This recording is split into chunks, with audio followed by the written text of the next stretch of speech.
You are listening to Lone Star Community Radio on 104.5 KCZW LP Conroe and 106.1 KZCC LP Conroe and worldwide on irlonestar.com.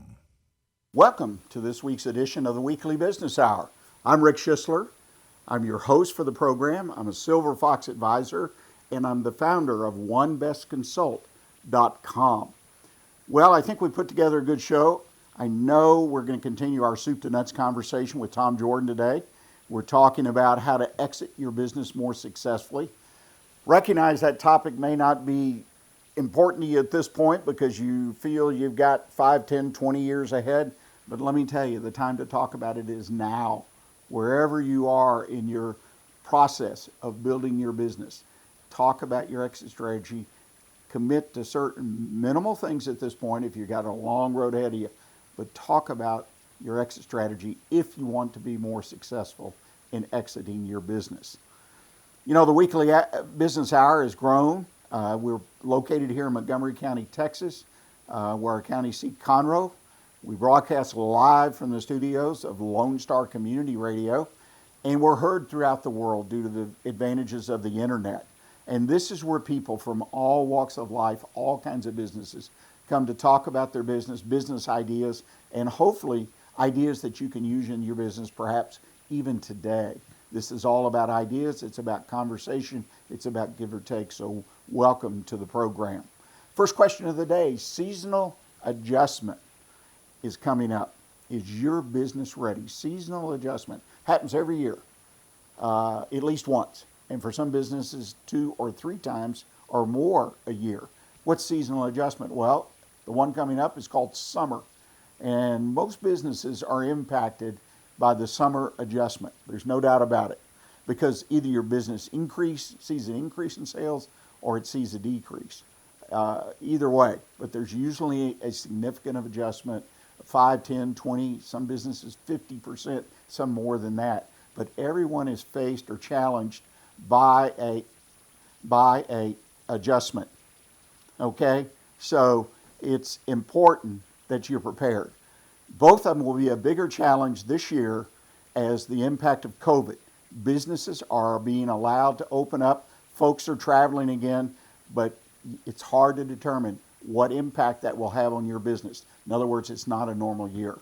So it's very important that you take some time and try to project where your business will be and what you need to do to staff up for seasonal adjustments.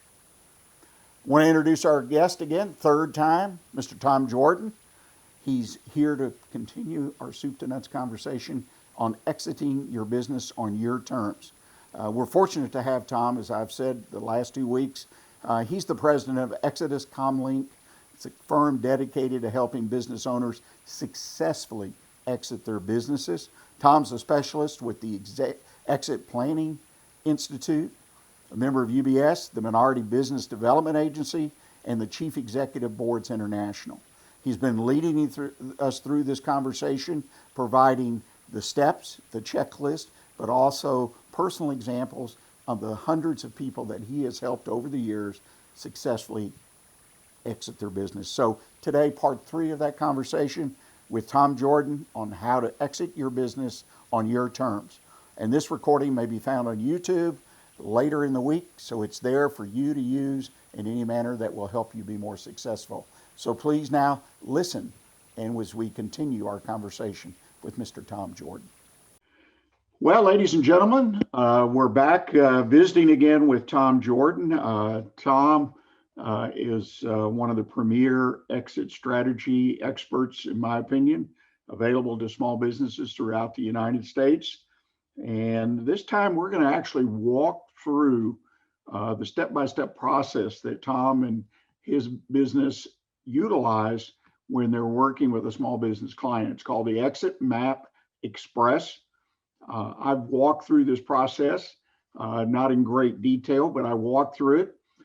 Each step makes a lot of sense to me, so I hope you'll enjoy listening and walking through this process with Tom Jordan and myself. Well, Tom, I'm glad to have you back. This is part 3 of a soup to nuts series, as we like to call them here on the Weekly Business Hour, entitled Exiting Your Business on Your Terms. And this is where we actually give everybody the map, the most important piece, in my opinion, on the exit strategy is the map itself, so people can see where they're beginning and where they're going to end up, hopefully in a successful exit in this case. Give us a little bit of background, if you will, and start us off on the 9-step planning process that y'all developed. Sure. Thank you, Rick. And it's good to be back with you. Yeah, we developed the Exit Map Express about 10 years ago, and as any good tool, it's had 4 or 5 iterations over the period of time. But what we've learned about working with hundreds of business owners is there seems to be some commonality in the things that have to be addressed and have to be looked at. And we thought that coming up with a little bit of a roadmap to help us address those issues in a kind of an ordered fashion as we work with owners made a lot of sense. And when we first came up with the Exit Map Express, it really did help the clients we were working with, help them out dramatically. And frankly, I think with the busyness of life as we have it today, most business owners are not wired to sit in an office for hours and hours and days at a time. They like to kind of get to it and address the really important things. And so what we did was design the Exit Map Express to take about 3 to 4 months to complete the final blueprint. Sometimes it's it's longer, but that's the objective. And we carved up the process into 9 areas of meeting, and we've evolved this thing to a point where we spend about 90 minutes in each one of those 9 sessions over that 3 to 4 month period of time.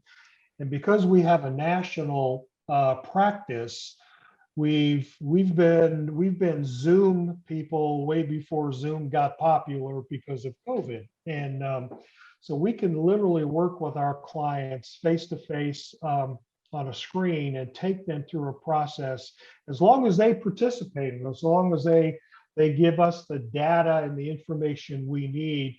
It really ends up being a really good process. So that's what we're going to do today.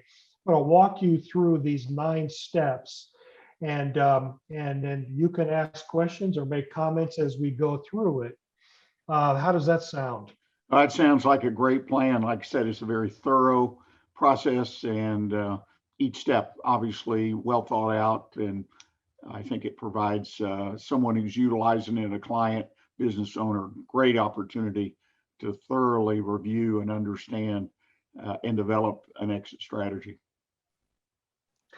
Yeah, so what we do is, and you can see here on the screen, you can, by the way, this is on my website. You can just go to ExoduComplink.com and click the exit planning drop-down menu, and you can see, you'll be able to follow this step by step under the small business button.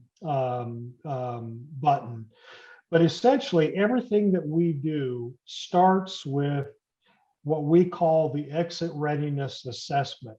That is the key component of how we can identify whether or not we can help you, and if we can, what that help would end up looking like. So we have to have our clients take this assessment sooner or later. We'd love to have it sooner, but at some point they have to go through this. And it's an online assessment.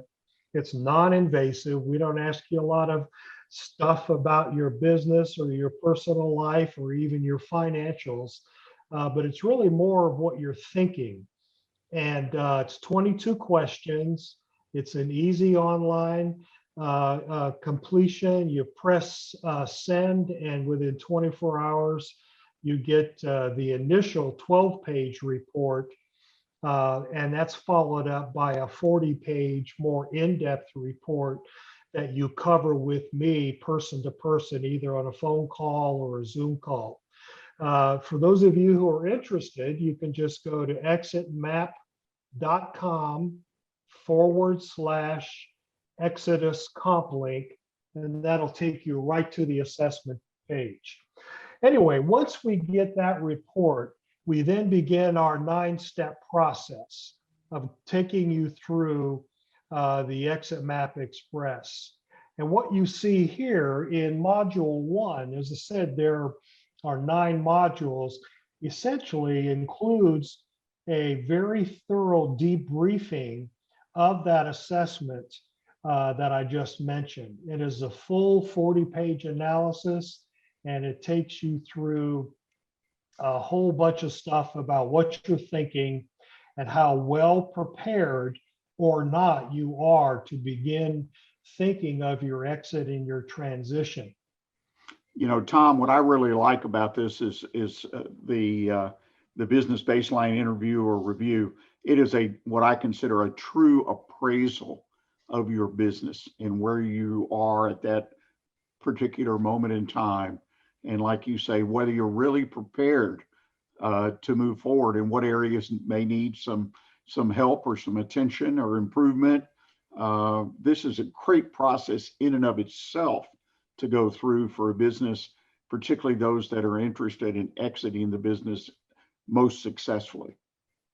Yeah, yeah, and you can see here just by the some of the categories, we really want to get a good snapshot of the business.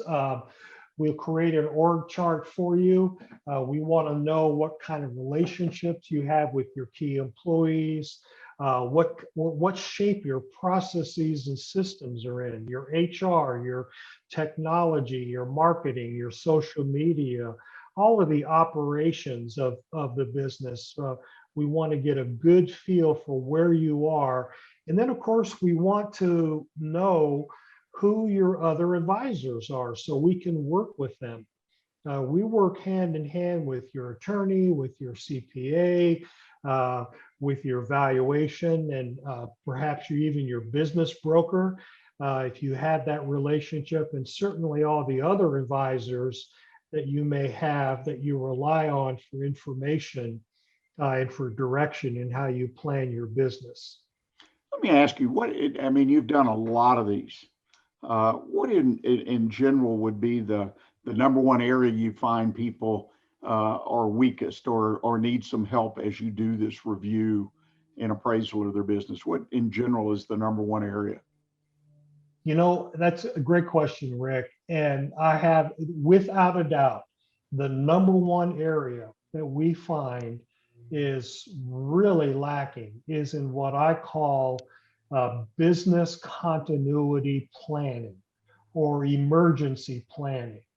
And for some reason, we talked a little bit about that in our last session, but for some reason, business owners have not, on the whole, have not taken much time to really map out and plan what happens to the business and their employees and their future if they don't show up tomorrow.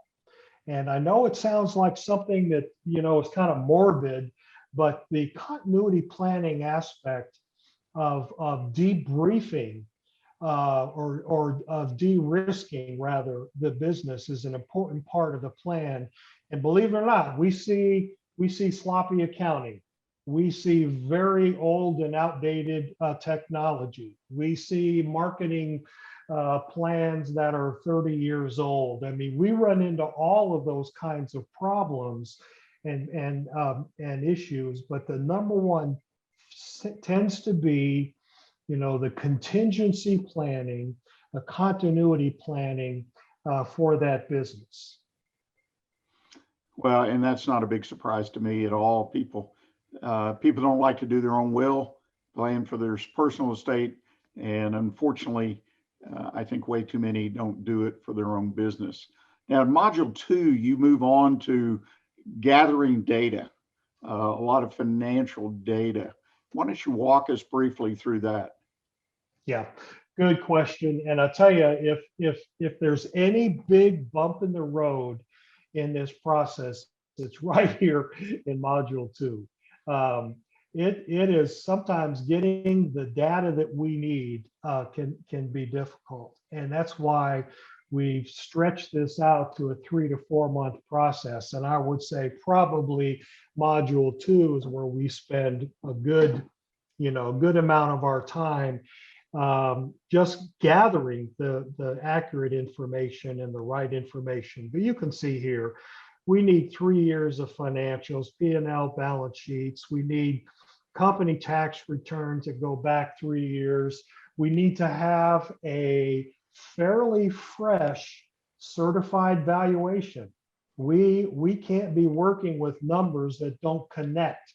And so we have to have a good feel for the valuation you have. And if you don't have that, that really becomes part of this process. And we do the valuations. We provide certified valuations at all different levels to business owners so they can begin their planning. And then, of course, the personal balance sheet and their financial statement. You'll recall last week we talked a lot about the confluence of your personal wealth and your business wealth, and how important it is for us to have a good feel for what you have in each one of those buckets. And again, we find most business owners, 80 to 90% of their actual wealth is in their business. And that wealth tends to be very illiquid. So it's important for us to know what you have going on outside of the business as well. That's why we want to work with. If you're not working with a financial planner already, we have those on staff, and they can help you gather that information and make it part of this process. We also have to have a really good feel for the structure of the company. Are you an LLC? Are you a single owner? Do you have, what sort of governance issues do you have? And how well documented are all of those documents? And then finally, we run you through, and this is a kind of a fun part after we've, gone through the hard part of gathering all that financial data, is we have you take another quiz or an assessment. It's called the Owner Centricity Quiz. And it's also online, and it takes about 15 minutes to complete, and it'll create about a 15-page report that really measures how involved are you in your business. And we have a principle at my company, and it goes like this: the more involved you are in every aspect of your business, the less it's going to be worth. And that makes perfect sense. Well, believe it or not, Tom, we're at the end of the first segment of this particular part 3 of our soup to nuts conversation. We're going to turn it over to those at the station to do a commercial break. And when we come back, we'll pick up and talk about cash flow right off the top of the bat, probably the key financial element that you deal with, as it ties so much to the value of the company. So everyone, please stay with us, and we'll continue the interview in just a moment. Did you know there are more than 790 abused and neglected children currently in foster care in Montgomery County? Will you help make a difference? I'm Allie Stevens with Casa Child Advocates of Montgomery County. We train and support volunteers to be the voice of children in the foster care system. Kids are removed from their home because of abuse and neglect, and we need volunteers just like you to advocate for these children. To learn more about becoming an advocate, please visit CasaSpeaksForKids.com. That's CasaSpeaksForKids.com. Vail Institute, a 501c3 nonprofit, began in 2014 with a mission to strengthen the future of veterans through leadership and entrepreneurship training. We've invested over 1,400 hours of training in our veterans while connecting them with community entrepreneurs and leaders. Our mission is to continue investing in our veterans who have given so much for our country. Please join us on our mission by visiting velinstitute.org. That's velinstitute.org. The Texas A&M AgriLife Extension Service has been dedicated to educating Texans for over a century. In 1915, the Extension Program was established under the federal Smith-Lever Act to deliver university knowledge and agricultural research findings directly to the people. Ever since, AgriLife Extension programs have addressed the emerging issues of the day, serving diverse populations across the state. Texans turn to Extension for solutions in horticulture, agriculture, 4-H and youth, and family and consumer sciences. Extension agents respond not only with answers, but also with resources and services that result in significant returns on investment to boost the economy. Join us Fridays at 1 o'clock for the AgriLife Extension Hour. Well, welcome back, ladies and gentlemen. We're in the midst of part 3, soup to nuts conversation with Mr. Tom Jordan, entitled Exiting Your Business on Your Terms. And Tom, we were just getting into financial information, your second module of the 9 modules you walked folks through. Module 3 is, to me, the all-important financial analysis. You're looking at cash flow. What are you looking for? Well, we're looking for sustainability and opportunities for growth. You know, cash flow is king, right? And so we have to, in order for us to understand the value of your company, the measuring the cash flow, whether it's seller discretionary earnings or EBITDA or adjusted recasted EBITDA, we have to have a good feel for the profitability of the company. Because remember, as I've said in our sessions before today, a third-party buyer is going to be looking at this business very differently than you are as the owner, who may be even as the founder of this company. So to be able to identify cash flows, the strengths of those will also help us modulate somewhat the multiples that you can expect in an open market, or the value of the company as you plan for transition to either key employees or family, for both cash flow purposes and also estate planning purposes. Well, it's interesting in cash flow. I happen to believe in practice of what I've done and what I experienced as a business owner is if the cash doesn't flow, the business doesn't go, right? A little glib statement, but so many business owners don't spend any time really other than, well, either I have the cash in the bank or I don't. Which can be a surprise sometimes, not a great gauge in and of itself. Where do you find people, though, lacking? I mean, you've got to rebuild these or recast these cash flows on occasion because of the way certain expenses are handled, et cetera. Where do you find the big challenge in putting the cash flow analysis together to get the accurate data for putting the business up for sale? I think there are several, I would think. One of them is, I think, when you go through evaluation, one of the things that we've experienced that's very common is for the owner to be paying himself or herself a significantly higher amount of income than it would take to replace him or her for that job. So if you see an owner taking $500,000 out of the company, but what that owner does to replace that owner, that job description may only be worth $200,000 or $150,000. You can see the problems that you have there in actually coming up with that accurate number. And that has a lot to do with it. And I think the other things that we see are all the things that owners will run through the company that are in essence being used for personal enjoyment or family enjoyment. Those things are all going to be taken out, and that will significantly adjust the actual value and the multiple of the company, which leads me into that seller sanity check. And then what that really means is kind of tongue in cheek, but essentially it's our talking the owner off the ledge because he thought his business was worth 10 million, and we really only think it's going to be worth 6. And so we have to get real and very candid and open and honest about the planning at some point with the actual value that we're working with. Well, that makes a lot of sense. And we did touch a little bit on the surprise, if you will, the big surprise. Business is not worth as much as I thought it would be. And that's why I feel the planning process, again, needs to start in the beginning, if possible, when you find the business or when you start the business. So you know what you're trying to what your realistic goals are down the road.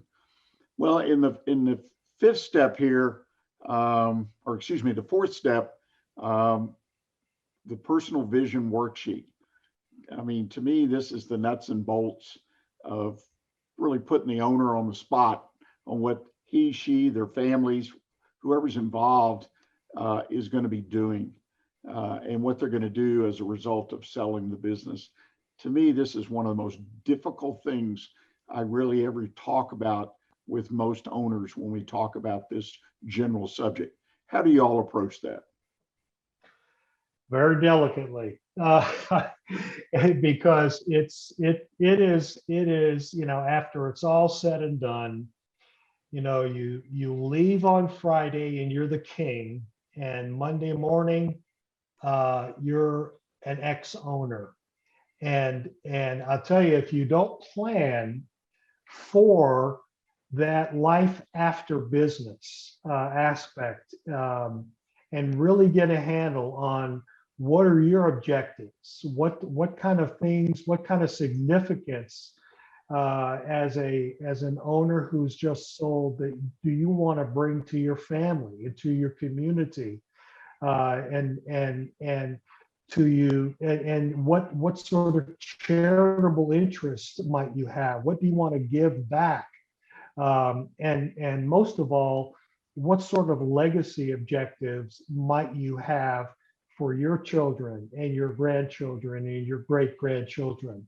All of these things sound kind of esoteric when you talk about them theoretically, but I'll tell you, they become very real when you get close to that actual moment of selling your business or actually transitioning it out to your key employees or to other family members.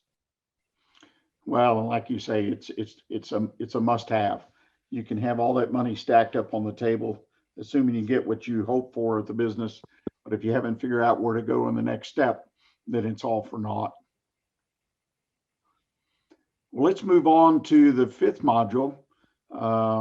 This is, to me, the one that's really valuable to a business owner, even in their daily operations, and that's the operational analysis. Where do you start with that?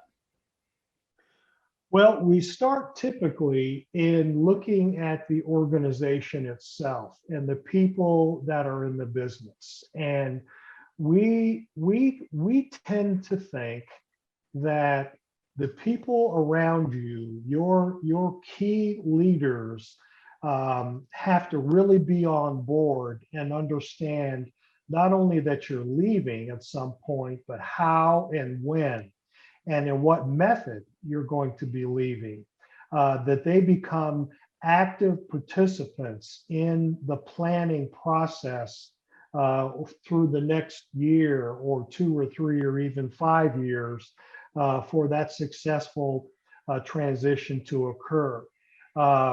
We've seen a lot of owners in our work over the years that for whatever reason want to keep this very secret, don't want to share it with anybody anyone else in the business.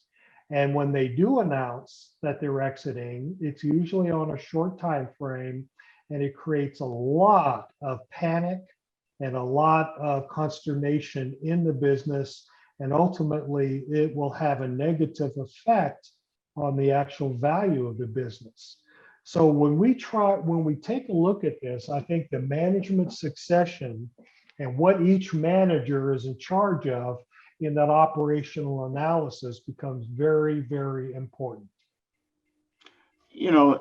Kind of stop again, to me, to folks listening to this video or podcast, the idea being, as you build a business, if you have a goal of exiting your business with a certain amount of money or objectives in mind, and it requires you to build a management team, to build teams, then you need to be working on that every day. I don't want people to feel like, well, you engage Tom's company and they come in and they go through and say, okay, where are these teams? Where's the succession? You've done nothing on it. You still got a long road to hoe to get where you need to be to exit the business. How many times do you find people ill prepared to reach the objectives they've set for themselves? Often. I don't have a percentage for you, but it's clear. It's been clear to us for many years that even though an owner might not think that they need our help, when we take a look at the business from our critical analysis and our experience, if you have 10 functions in a business that are key to a potential third-party buyer when they go through their due diligence, we always find 2 or 3 that really need work. And one of the things that we do in our assessment is we not only make an assessment, but we also measure how critical that assessment is to the connecting of the other aspects of your business and that overall increase in value. So it's an important process. And I think most owners will be honest about what's weak or what's soft in their business, and they'll be very proud, and rightly so, about what's working well in their business. Well, and again, it makes sense. The honesty, of course, is a big element, in my opinion, in business operation, selling the business, buying the business. It makes a huge difference. So now we've gotten the individual to the point where I guess you're ready to do a plan. We're to the point of taking another break, so maybe this is a good place to do it. And when we come back, we'll kind of walk through the planning process once you've gathered all this extensive information. So, ladies and gentlemen, I encourage you to stay with us, and we'll be right back. And Tom Jordan will lead us through the actual planning process, planning for the exit, so it can be followed up on and your exit can be the most successful possible. Hey, this is Wayne Green, your host for Radio Wayne, Spoke and More. Each Saturday from 5 to 7 p.m., I'll be playing folk, singer-songwriter, Americana, blues, bluegrass, classic country, Cajun Zydeco, Celtic swing, and whatever else seems to fit. Once again, that's Radio Wayne, Spoke and More, every Saturday from 5 to 7 p.m. on Lone Star Community Radio. Does your company have needs that can be met by an employee who is dependable, hardworking, enthusiastic, motivated, cooperative, respectful, and punctual? Conroe Independent School District Special Education Department can meet your needs by connecting you with potential employees that have been preparing for a lifetime of employment. We have numerous individuals seeking paid and unpaid work experiences. If your company is interested in seeing how we can meet your business needs, call Conroe ISD Special Education Department to find the best employees for you at 936-709-7671. Second Saturday Divorce Workshop provides unbiased information to help you understand your options and move forward with your life. This divorce workshop is for you if you are contemplating divorce, in the process of divorce, already filed for divorce, or post-divorce. You will explore the emotional, legal, and financial aspects of divorce from professionals who have guided others through divorce. For more information on this divorce workshop, contact SecondSaturdayWoodlands.com or call 832-375-0900. Well, Tom, we're to be the highlight of today's part 3, and that's talking about the planning process itself. You've gathered a lot of in-depth information. You've created an environment, in my opinion, where the owner had to think a lot about the issues that are necessary to prepare the business to sell. And hopefully, as you alluded to earlier, you've got an honest assessment from them. And so let's start and walk through that planning process for us, please. Well, Module 6 is the first effort of putting the components of the plan together. We call it the first draft of many, because what you'll find is that things will change as an owner goes through this process. They're talking to their spouse, they're talking to their children, they're sitting back and assessing things from a little bit more of a critical perspective. They're rethinking some objectives. And so you can imagine that our first effort is really a draft. And we go through many of them as we go through this process. And this is really also the first part, or the first time that we attempt to gather or begin to work in a project management scenario with the owner's other advisors. It's important for every one of the owner's advisors to be on the same page. And I've said earlier in earlier sessions, my job is not to replace your advisors, but my job is to help connect them and make sure everybody's communicating and playing music off of the same sheets of music on behalf of that owner. And that's where this process gets started. I'm curious at this point, how often do you find it that say a non-working spouse, and by that I mean someone who's not working in the business itself, they may work elsewhere or have their own business. How often is it important, or are they included in this conversation, as far as going through the step, understanding the plan, the outcomes, and things like that? Well, up until Module 6, that's really the choice of the business owner, how involved, if any, they want their spouse involved in this.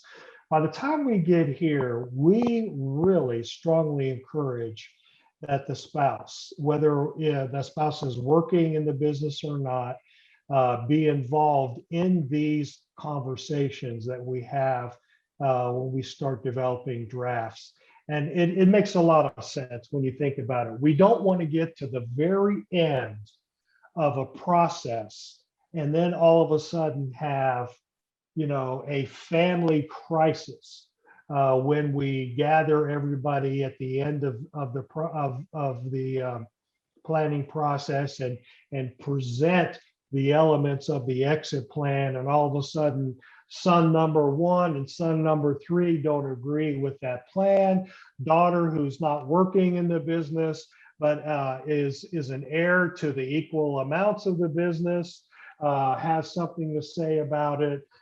Spouse doesn't agree with the timeline of the buyout, or doesn't agree with the entity that's buying the business for whatever reason. You really want to avoid all of those kinds of conversations and headaches. And so we want to get the major players involved in decision making involved right now as we begin to do the iterations of the plan. Well, I can imagine you've got to have everybody on the same page going forward, because then you don't want somebody showing up for closing and saying, "Hey, I don't agree with this deal." That could be an interesting scenario, and unfortunately, it happens. I was going to say, unfortunately, I'm sure that's happened. Well, you create an action plan, and obviously, there's lots of actions that need to take place. Give us an idea of what that looks like, if you would. Well, once we've gone through the iterations of the early structure and we discuss alternatives, we make modifications in the plan, we discuss whatever management development needs are there. For example, we may have identified that there is no strong internal family successor of the business. So you're going to have to go outside and find a successor.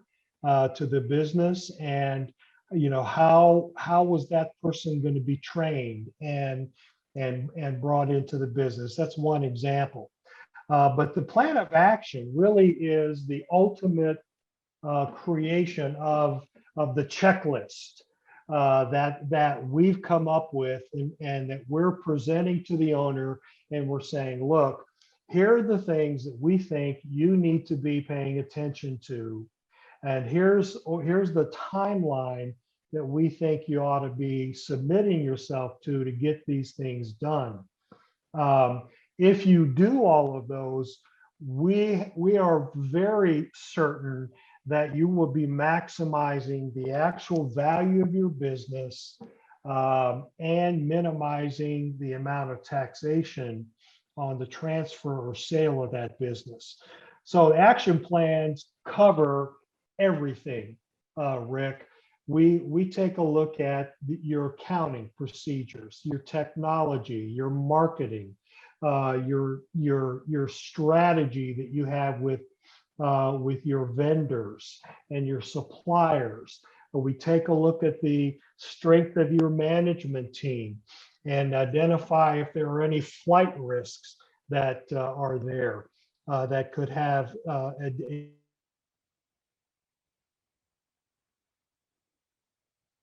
we have a saying that the planning isn't the same as implementation. Creating a plan doesn't force you into a specific time frame, but having defined objectives will materially influence every decision you make going forward, whether your exit plan is a year or whether it's 3 to 5 years. Every decision you'll make going forward from now on out will be influenced by this planning process in the positive. So the first step in all of this is understanding your options and then agreeing to have an implementation schedule that you define the timeline on and the priority. So even though we've identified 5 areas that need work, you decide which 2 you're going to start on first. And then what we do is we develop that implementation plan or that action plan for you once the blueprint of the exit plan is complete.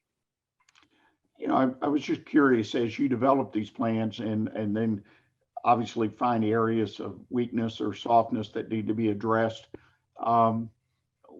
Once you've gotten to this point, say, and gotten down to the final acceptance of the plan, and people need to now kind of clean it up, because I'm sure nobody comes to you and everything is perfect 100% where it needs to be to maximize the return on the sale of the business. What is the average time to take care of those open issues or those soft areas? I can see some things perhaps taking a year or more, particularly if you're trying to find key people that are missing from the plan. What does your experience tell you? Yeah, it's just exactly that. And that's why we recommend, we say 3 to 5 years, you ought to be thinking about how long it's going to take you to really get this right and to make sure you have all the optional opportunities to make changes in your plan along the way. And I've joked with you in previous shows that, the owner comes in on Friday and expects a check on his desk on Monday, and just doesn't happen that way.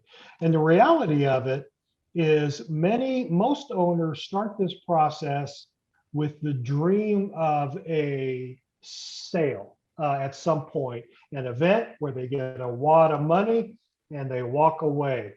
Well, it doesn't happen that way usually. Typically what happens is an owner will take a look at this process and they'll decide, well, I think I'm going to step away for 2 or 3 years partially. I'm going to reduce my hours. I'm going to listen to that owner centricity report and make changes a little at a time about who does what, so I do less as the owner. Because we know that the less the owner does, the more valuable that company is going to be to somebody looking to buy it. And then we get down to it and we map out those action items and we get those things done. But I think the big areas, to answer your question, would be in the accounting area, would be in the management succession and training area. We find a lot of key people are good in managing, but they're not very good in leadership. And there's a difference. And so we want to develop a plan, bring in a specialist to help you develop your key people in perhaps the leadership area as opposed to management skills. Well, and it's those kind of things that make the company more valuable. Strong leadership team can make all the difference in the world. We'll kind of sum it up for us. We've got about a minute left today. You've gone through these steps. You've got a plan, action plan, obviously, plans, I should say. What are we gonna, where would we go with this? We've got 2 to 3 years to clean it up, and what brings us back together? Well, the plan is, once we've gone through all the iterations, the plan is, it's a living document. It's going to change going forward, but it's going to change with a very well-educated owner. And that's the key difference. So our job is to create the document for you. That's the exit plan and the exit strategy. Then you decide what implementation or action items are important. And then we can be hired to then monitor all of those, or we can work closely with your key advisors, because you may need some cleanup in the legal aspects, the legal documents and business agreements, et cetera, et cetera. So I think that identifying what those implementation steps are into that first year, second year, and third year are critical. And that's why it's important to take that assessment I mentioned earlier, because we point those things out that can be in early on in our process to help you out. Well, Tom, you've done a great job today. And I really appreciate the plan that you have and how you've broken it down into very digestible pieces. And as a former business owner, I can see how this could really be a great tool, particularly going through this entire process. Now, we have one more segment left in this soup to nuts conversation. Tell us about what we're going to do in segment 4, please. Well, I think that the best thing to do for the listener to get a complete understanding of the process is to actually walk through a sample exit plan for a business. And we have several of them that we use in our marketing and in our webinars that we do and in our presentations and speeches that we do across the country. So I'll pick one that I think will really highlight all of the things that we've talked about, certainly today, and we'll take a look at how that thing is developed, how that plan, that document is not just going to sit on the back of the desk and gather dust, but really be a breathing, living document that should give you direction each and every day going forward as you look forward to that exit. Well, that sounds like a great way to kind of wind up this series and almost like a hands-on experience. So I encourage those who have followed us and watched or listened to this, that they also move forward and listen to segment 4 of our soup to nuts conversation, exiting your business on your terms. Tom, thanks so much for today, and we look forward to our next visit in the near future. Thanks so much. Thanks, Rick. Enjoyed it. Have a legal question? Are you a resident of Montgomery County? Call 281-645-6344 to talk to a volunteer attorney from the Woodlands Bar Association. We answer the phones on the first Monday of every month at 281-645-6344 from 5 p.m. to 8 p.m. to provide general legal information and information about legal resources to Montgomery County residents. Well, ladies and gentlemen, I hope you enjoyed the third part of our conversation with Mr. Tom Jordan. And again, thanks to Tom for being with us. And we're going to continue this soup to nuts conversation with part 4 next week on exiting your business on your term. More information about what Tom does, simply go to their website at ExoduComplink.com. That's EXODUS, ExoduComplink, COMPLINK.com. Well, our tip of the week. Boy, interesting, lots of challenges right now, and lots of opportunities as far as I can tell out there for businesses. Just got to raise your head up a bit sometimes and open your eyes a little wider, and you can see what's going on. One of the areas I think every business should explore right now is the real estate. Every business has real estate, whether you have just a home office or you have multi-story buildings or multi-production facilities, a space in a shopping center, a space in an office building, whatever. You have business real estate. You either own it or you lease it, but it's all your business's real estate. And I think it's a great time. It's almost a must to take a look at that real estate and see what you're currently dealing with. There's lots and lots of questions, as you may know, and can imagine, with real estate right now because of office buildings being vacated, people working at home, what's going to happen, And I think by the summer or at least the fall of this year, it's going to be a pretty good picture of what that's going to do to rates, location, availability. And to me, that's a good time to look at what your real estate needs are now and perhaps 5 years from now, maybe longer, because you should be able to make some pretty good deals. Not true everywhere in the country, no doubt about it.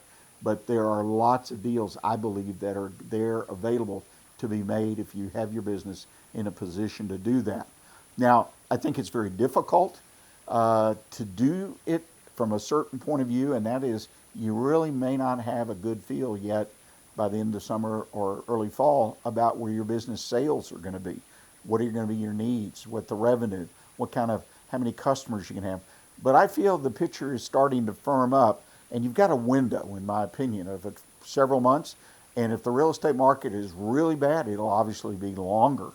But like here in the greater Houston area, I was listening to an evaluation just this morning by one of the leading experts in this area about where things are going. At one point, about 20 some years ago, the market here, 40% of the office space was vacant. And you think deals were to be had? There's no doubt about it. Now, whether we see that kind of market, I can't say. It'll vary between areas of the country, but I think there are going to be deals in general to be made everywhere in the country for the most part. But again, it's just good business practice, if nothing else, to take a look at your business real estate, particularly when you're not under pressure to have to move or find a new location, right? So I encourage you, take a look. Real estate costs are important. They're typically 5 to 20% of revenue for most businesses. So if you can kind of get comfortable with your revenue projection out over the next few years, and again, I think you should be by summer, fall, that number should be coming more into perspective with a higher level of comfort for everyone. Take a look at your real estate. Well, ladies and gentlemen, that's our show for today. And I, first of all, want to thank you for joining us. And I encourage you to come back next week because we'll be in part 4 of our conversation with Tom Jordan about how to exit your business more successfully. The key is on more successfully. The things that Tom does and his company does, it's amazing. I've really, really enjoyed that conversation. So be sure to tune in and listen to the conversation. And don't forget, a video podcast of today's show is available at the Weekly Business Hour page on irlonestar.com, the radio station, onebestconsult.com, or our Facebook page, the Weekly Business Hour, later this week. If you missed a show, you can go to any one of those sites and re-listen at your convenience. Again, thank you for joining us. And until next week, stay engaged and keep your focus on what counts in your business. Thanks.